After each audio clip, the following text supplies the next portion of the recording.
आगामी काळात साजरे होणारे सण उत्सव व निवडणुकांच्या काळात तेढ निर्माण होऊन तणावपूर्ण परिस्थिती निर्माण होऊन कायदा व सुव्यवस्थेचा प्रश्न निर्माण होतो। अशा परिस्थितीत कायदा व सुव्यवस्थेचा प्रश्न निर्माण होऊ नये, गुन्हेगारांवर वचक राहावा, तसेच पोलीस हे नागरिकांच्या जीविताचे व मालमत्तेचे संरक्षणाकरिता सजग व तयार आहेत। याकरिता बुलढाणा पोलीस व दंगा काबू पथकाच्या वतीने बुलढाण्यातील जयस्तंभ चौकात मॉक ड्रिल करण्यात आले। या मॉक ड्रिल मध्ये बेकायदेशीर जमावावर अश्रुधूर नळकांड्या फोडणे, हँड ग्रेनाइट जमावावर फेकणे, गैरकायद्याच्या जमावातील जमाव भडकवणाऱ्या लोकांना ताब्यात घेण्यात येऊन अशा सर्व कृतींचे प्रात्यक्षिक करण्यात आले। यावेळी बुलढाणा पोलीस उपविभागीय अधिकारी सुधीर पाटील, पोलीस निरीक्षक नरेंद्र ठाकरे, सहाय्यक पोलीस निरीक्षक निलेश लोधी, सहाय्यक पोलीस निरीक्षक विकास तिडके यांच्यासह पथकातील अंमलदार व पोलीस कर्मचारी प्रामुख्याने उपस्थित होते।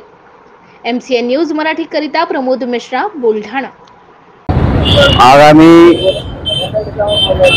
जे लोकसभा इलेक्शन 26 तारखेला सण उत्सव आहे, त्या संदर्भात आमचे माननीय पोलीस अधीक्षक श्री सुनील करासने सर, अपर पोलीस अधीक्षक विजय महाजन सर यांच्या मार्गदर्शनाखाली आम्ही आजची ही दंगा काबू योजना राबवली आहे। याचा प्रमुख उद्देश हा एवढाच असतो की अचानक शहरामध्ये किंवा जिल्ह्यामध्ये कुठेही काही प्रॉब्लेम झाला किंवा काही राईट झाला तर तुम्ही तुमचा फोर्स किती अलर्ट आहे आणि तुम्ही कशा पद्धतीने त्यावर नियंत्रण मिळवू शकतात, यासाठी आम्ही हा नियमित सराव करत असतो। आणि हा सराव आमच्या पोलीस अधीक्षक साहेबांनी, अपर पोलीस साहेबांनी आम्हाला नियमित घ्यायला सांगितलं आहे। आणि त्याच्यात आमचे जे सर्व QRT पथक असेल, RCB पथक असेल, नंतर आम्ही नगरपालिकेचं जे